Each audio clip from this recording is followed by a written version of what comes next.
In a significant financial move, Nigeria's President Bola Tinubu announced an increase in the country's 2025 budget, raising it to 54.2 trillion naira. That's about $36.4 billion from the initial estimate of 49 trillion naira. Now, this decision is primarily attributed to enhanced revenue collection from key government agencies, including the Tax Authority and Customs.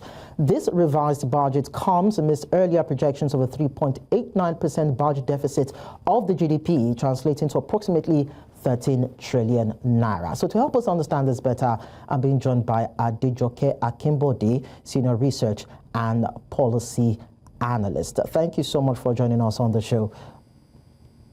Thank you for having me. Good morning. Okay, I'm glad you can hear us. Now, the president cited additional revenues generated by key government agencies as a reason for the budget increase. Does that explanation justify the action? In this situation, that's actually not a justification for budget increment. I mean, the budget has been sent to the National Assembly. So the truth is that it has actually left the purview of the executive. So what the president could have done is, in the course of implementation in the year, during the year, if there is a necessary increase or necessary reason to, increase the budget, a supplementary budget could have serviced, instead of increasing the budget now. So that's actually not a good justification. So then, does this decision align with maybe global economic theories regarding fiscal expansion due to improved revenue collection? So actually it does, to be sincere. I mean, there's what we call the Keynesian theory of when there's a reason for budget expansion, right? So this actually, stimulates growth, and it can actually lead to higher budgets. At the same time, it can actually lead to higher budget deficits and public debt. But from the economic perspective, it actually advocates for an increased government spending during economic shutdowns. I know it can maybe stimulate demand and foster economic growth as well. But notwithstanding, like I said earlier, there's still no justification for that. Well, some economists say that the additional accruals of about 4.5 trillion should have gone into narrowing the deficits, which currently stands at 13 trillion naira. What do you think? Yes, actually, that should have been the real reason for, maybe let's say you want to adjust the budget. I mean, you will have expected that government will want to reduce our deficits rather than increasing expenditure, right? Because if we are not careful, there is actually a long-term implication for this. We need to ensure that there is economic stability. We don't have to keep increasing our debt service every year. All right, I understand. Let's look at the sectors now. For you, what sectors would you like to see receive increased funding as a result of the budget expansion? And how important are the sectors that you probably might be looking at for driving Nigeria's economic growth? I mean, I would say education sector is very important. We need to pump money as much as we can, pump revenue into our education sector. The health sector is actually one important sector as well. Then infrastructure. As much as the government every year tries to, provide a lot of infrastructure for us in Nigeria, it's still not enough. So we need a lot of infrastructure. However, that mentioned when they announced the budget increments that about 1 trillion naira will go to the solid mineral sector. That mentioned an amount that will go to the Bank of Agriculture. That mentioned Bank of Industry.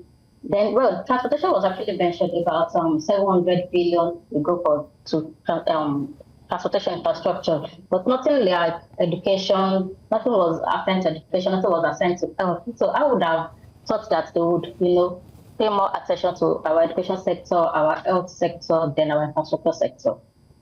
So would this mean that you are not too optimistic that these increased budgets will address probably social issues such as poverty alleviation, job creation, and probably whether it can or cannot essentially have meaningful impact on the lives of ordinary Nigerians? No, the truth is it will still have meaningful impacts, positive impacts, but there is what they call needs and wants, right? So they will have probably looked at these key sectors that I mentioned, but notwithstanding, if the budget is actually implemented judiciously and effectively and efficiently, it will still have positive impacts on the citizens, actually. All right. Now, two of the agencies mentioned are the Federal Inland Revenue Service and the Nigerian Customs Service. Would you rate these agencies high on performance rather than their revenue-generating capabilities? Oh, yes. So it depends. I will rate it on both, right? So their performance depends on how they can actually raise or generate revenue. So if they are not generating revenue the way they should, then they're not performing. So it actually goes together. Their performance and their revenue generating ability goes together. And when we want to question the sustainability of this particular improvement that we're seeing in the budgets, or probably are there factors that could negatively impact the stream in the medium term or in the long run? I mean, if you're looking at the sustainability of this additional revenue, right? So let's look at the FIRS revenue growth. The growth is, I mean, really driven by, let's say, increased tax compliance. So as much as they ensure that citizens are tax compliant and they're paying their tax as they should, then this should be sustainable. Then there should be some enforcement mechanisms that will be put in place to ensure that citizens are actually paying their tax, and there is what's the penalty for those that do not, pay their tax. And they can also, maybe some policy reforms like maybe amendments of the Finance Act to also ensure that this additional revenue is sustainable. Because if they want additional revenue increments, then it won't really make sense. It has to be sustainable. So sustainability is very important.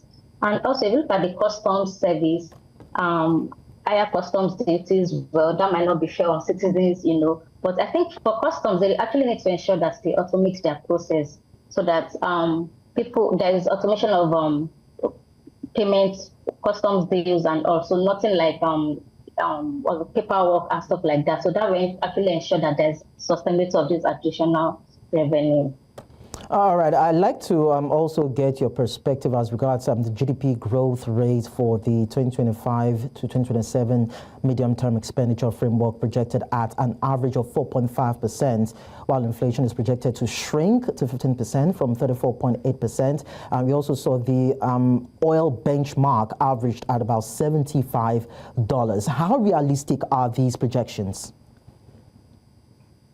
To some reasonable extent, they're actually realistic. When you look at economic growth and business environments, you're looking at the GDP growth, you're looking at inflation, exchange rate volatility, you're looking at ease of doing business, So for GDP growth, I mean, higher economic growth will actually lead to an increment in company income tax and personal income tax collections, and this is actually going to, if there's more, if there's an increase in these tax collections, then our GDP is going to grow rapidly, right? So it's something that is actually, it makes sense to some extent, the percentage that they've given, but then we need to ensure that they actually, the economic situation of the country actually helps citizens and companies to increase their tax payments as well. And if you are talking about inflation and exchange rate volatility, so if the naira is actually depreciating, it will increase import duties, in nominal terms. But this can also reduce imports due to higher costs, and if importation is reduced due to higher costs, then this will actually affect our the revenue we get from the customs actually. And again, another thing is ease of doing business. So if there is actually if government can create an immediate environment, this will actually encourage investment. It will lead to, and if we have more investors in the country, then automatically our tax base is actually going to increase. So yes, this is actually of the GDP growth as well. Well, definitely, these are the things that investors will be looking at before they can decide to plug in their finances into the Nigerian economy. But then we still have, global and domestic headwinds and fluctuations, and that would help us guide how we want to drive the performance of this budget. But we hope that this increase will bring about, a positive change for the Nigerian economy and for the ordinary Nigerian. We hope that will be possible. Adejoke Akinbode, senior researcher, and of course, you are a policy analyst. It was nice talking to you on the show. Thank you.